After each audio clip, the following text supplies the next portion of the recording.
Now we're going for a long one because this blew my fucking mind. Get it? This is about to make everybody who has read Howard Zinn, everything socialist in your head is about to just get turned over.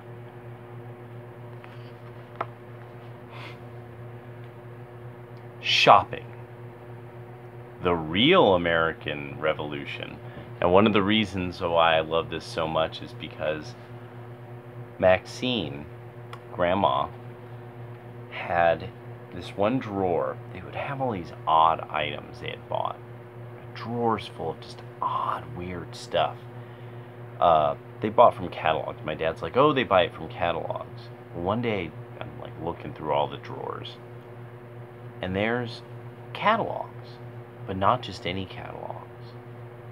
These are catalogs that are like antiquated catalogs, like old, like stuff that I just loosely remember. This is like late 1800s wares. I don't know if these were reprints or if she had literally actually collected these old catalogs and held on to them. Which would make a lot of sense, being that she was a woman who taught the arts of debutantes and the art of manners and grammar and rhetoric and grace. So I thought this was a lot of things were just like, aha, yes, I'm familiar with this. If you were a typical American living in the early part of the 19th century, you had to plant, tend, harvest, slaughter, and process your own food. You had to make your own clothing, and all of it had to be strictly utilitarian. No decorations, unnecessary colors, or style. You worked from before dawn until late at night. Your only source of entertainment was books, and most that were available were moral parables. You spent your entire life within a 50-mile radius of your home. You believed that leisure was bad. There was no weekend. By the end of the 19th century, you, as a typical American, bought most of your clothing from stores. You owned clothes whose sole function was to make you attractive. You ate food that had come from all over the country. You drank cold beer and ate ice cream. You lived in a city. You went shopping at Montgomery Ward, Sears, Roebuck, Macy's, Abraham and Straus, Jordan, Marsh, Filene's, or Wanamaker's. If you lived in the country, you shopped from the same stores by mail order. You read dime novels whose sole purpose was to provide you with fun. If you lived in a city, you went to amusement parks, movie theaters, and vaudeville shows. You went dancing. You rode on trains. You worked fewer hours than your parents, and many fewer hours than your grandparents. You believed leisure was good. Who is responsible for this revolution in everyday American life? Scholars have attributed it to vast natural resources of North American landmass, the lack of trade barriers among the states, the building of mass integrated industries such as railroads, steel, oil, wheat, lumber, and meat, the early development of the modern corporation in the United States,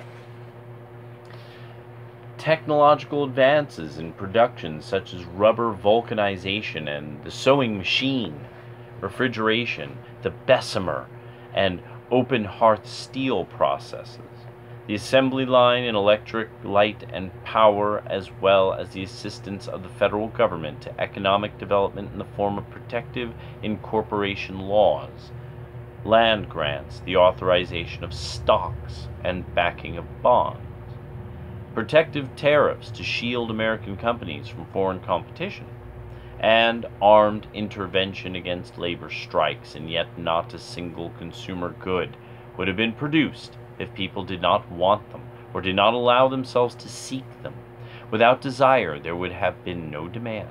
Without demand, there would have been no production. What was necessary for the consumer revolution to take place was a radical change in the way Americans thought about desire, pleasure, leisure, and spending. Without renegades, we would all still be farmers. The amusement problem. Looking back from the 21st century, it may be hard to imagine that most Americans in the 19th century believed that materialism was evil, thrift was virtuous, and the pursuit of pleasure was dangerous at best. But American politicians, clergy, intellectuals, business leaders, and labor leaders were virtually unanimous in condemning indulgence. Francis Wayland, a prominent theologian, anti-slavery activist, and longtime president of Brown University, in the decades before the Civil War, spoke for many of the cloth when he warned that thoughtless caprice, sensual self-indulgence, and reckless expense were not only sinful but also socially ruinous. We consume values in the lower gratifications of sense when we expend money for shows, for mere delicacies of the table, or for anything that the only result is the gratification of a physical appetite. Saint Evagrios would certainly agree with you. The first markets for consumer goods were merely new avenues to temptation that undermine the virtue on which the Republic depended. To Wayland, objects which yield no other utility than the mere gratification of the senses, or which are rendered necessary by command of fashion or the love of ostentation, were worthless. Henry Ward Beecher, another major religious thinker and social reformer, argued his widely read Lectures to Young Men, 1848, that satisfaction is not the product of excess, or of indolence, or of riches, but of industry, temperance, and usefulness. Secular thinkers were no less hostile to the buying of things for pleasure. The great writer Henry David Thoreau represented an entire generation of American intellectuals who denounced games and amusements and embraced Spartan simplicity as the only condition for happiness. These and other spokesmen for the American way of life agreed that the people should resist food that exceeded what one needed to function, clothing that was fashionable, not functional, homes that provided more than just adequate shelter, and goods that were mere playthings. Think then the movements that creep into this. The first study of the spending habits of ordinary Americans, authored in 1875 by Carroll D. Wright for the Massachusetts Bureau of Statistics of Labor, found an increasing and alarming amount of purely pleasurable items in American homes. Most troubling was the quantity of alcohol being consumed, its effects on general spending habits, and the resulting aggressiveness of workers for higher wages. Wright argued that temperance induces frugal habits, and frugal habits prevent strikes. What was needed was the creation of the sober, industrious, and thrifty worker who rejected riotous living, the display of enervating luxury, and the insane attempt to keep up appearances which are not legitimate. Even the wealthy attacked spending. Andrew Carnegie amassed one of the largest fortunes in history, but renounced the pleasures it could bring. Carnegie's family emigrated from Scotland and settled in Pittsburgh in 1848 when he was 13. To help support the family, young Andrew worked as a steam engine tender, a messenger, and a telegraph operator. A Pennsylvania railroad official noticed his talent and drive and offered him a job with the railroad. Carnegie quickly worked his way up the company hierarchy, earning enough money to invest in his own businesses. After the Civil War, he decided that steel was the future of America, and in 1873 he invested all of his assets into developing the first steel mills in the United States. Over the next 20 years, the chief of the global steel industry, Carnegie, made himself into one of the wealthiest men in the world, and yet he worked nearly every day of the year, normally beginning before first light and finishing near midnight, and rarely indulged in luxury. By the end of his life, he had given away almost all of his fortune to charities. In 1889, Carnegie wrote an article that supported the system of industrial capitalism but attacked the pleasures it produced. The gospel of wealth preached a fundamental tenet of what some have called bourgeois culture, that one must accumulate wealth but not enjoy it. The only proper use of one's money for public ends that would work good to the community, rather than spend money for his own pleasure, the rich man should attend to the administration of wealth during his life, which is the end that society should have in view as being that by far most fruitful for the people, to ensure that the selfish millionaire's unworthy life would be redeemed. Carnegie proposed massive estate taxes on the wealthy, so that they would be forced to have enormous sums paid over to the state from their fortunes. Rich men would be self-sacrificing patriarchs. This then is held to be the duty of the man of wealth, first, to set an example of modest, unostentatious living, shunning display of extravagance, to provide moderately for the legitimate wants of those dependent upon him, and after doing so to consider all surplus revenues that come to him simply as trust funds, which he is called upon to administer and strictly bound as a matter of duty to administer in the manner which in his judgment is best calculated to produce the most beneficial results for the community, the man of wealth thus becoming the mere agent and trustee for his poorer brethren, bringing to their service his superior wisdom, experience, and ability to administer, doing for them better than they would or could do for themselves. The only man wealthier than Carnegie was John D. Rockefeller, the Titan, who during his career from 1870 to 1897 as head of Standard Oil Company owned most of the world's petroleum supply. Rockefeller never smoked, drank, or traveled for pleasure. He neither attended nor gave parties. He taught his 4 children to abstain from candy, forced them to share a single bicycle, and dressed them in hand-me-downs. His son John Jr. was the youngest and the only boy, and so until the age of 8 he wore only dresses. Rockefeller's biographer, Ron Chernow, calls him a prisoner to the Protestant work ethic, who attacked recreational interests with the same intensity that he brought to business, engaged in strenuous rituals of austerity, and grimly sought to simplify his life and reduce his wants. Curious that men with such great wealth refused to enjoy it, the German social scientist Max Weber concluded that they became capitalists not so that they could enrich themselves, but because they felt a responsibility to manage society, to be super patriarchs.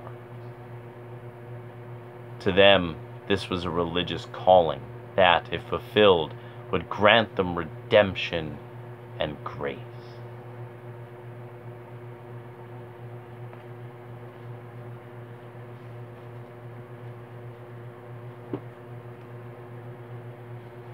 Some of you might be familiar with the kind of talk around socialist circles. Who was good in the past and who is bad in the past. Things they like to pick out that, well, this person did this, and you see that's the example that should be set. You know, people should be like that. Now you know. The kind of sense of the mind that's going on. The real thinking of the kind of people who were the robber barons. So now, one of the interesting things is, who's the only politician that you can absolutely associate with that specific type of culture and worldview to some degree? The teetotaler president. His weakness being quite obvious, women. Have you ever seen him in a gray suit? How many years has it been since you've seen him with anything other than a blue suit? And I think now and then I've seen him with one other tie. That was like rather recently. Some odd moments, like, whoa, he's wearing like a light blue tie or something, yellow tie, not the red tie, power tie, you know. Power tie. You know that joke. It's an old one.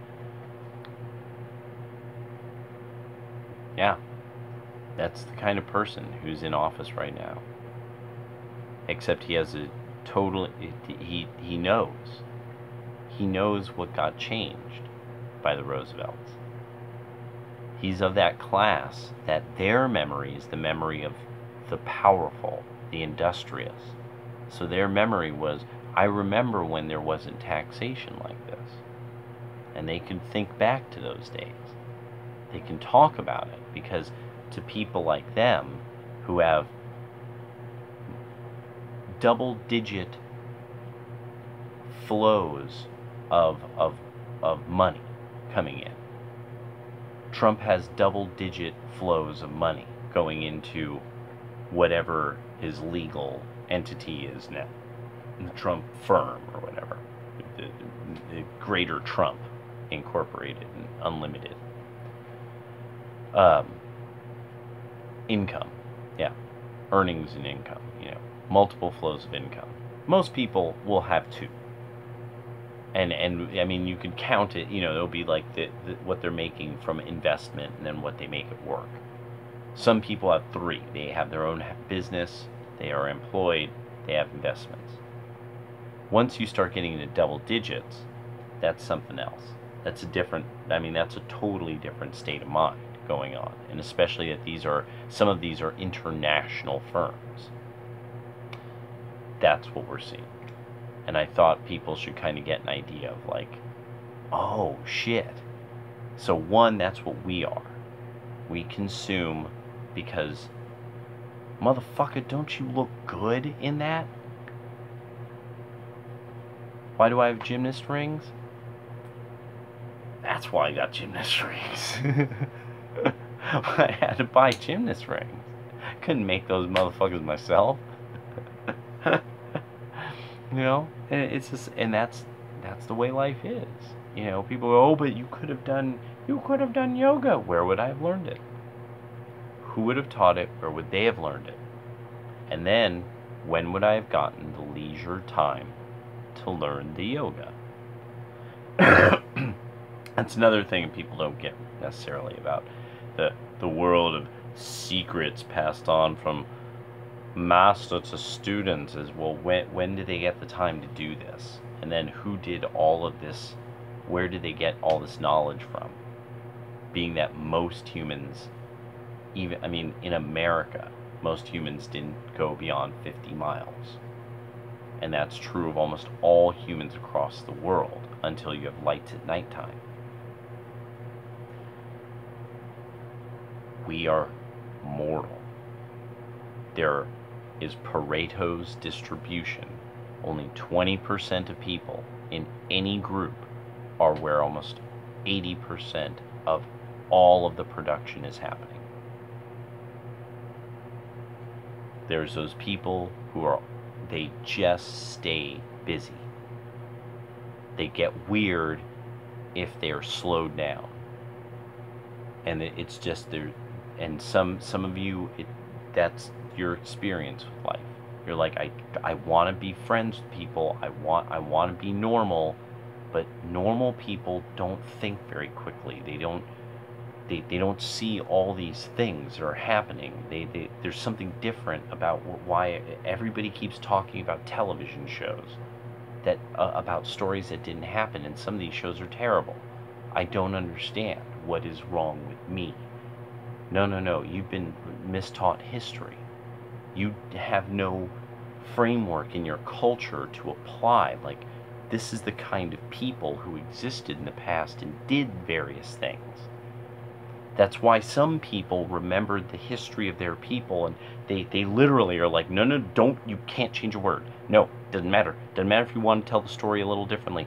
It goes exactly one way. There's a reason for this. When you start telling all kinds of different takes on it, it all goes wrong. And that's what's happening in America. So there's a whole generation of you millennials, you're in the comments, you know, I watch your channels, that You just don't understand. You're like, this is so clear. Why? And no, it's because you have been told, like, Americans are just stupid, they drink beer and then they shoot guns and go, woo, NASCAR, and and then they just kill Indians, they kill the Mexicans, and they killed everybody, and they just drink more beer and they beat their wives, and no, and so you're like, well, how did we get lights at night?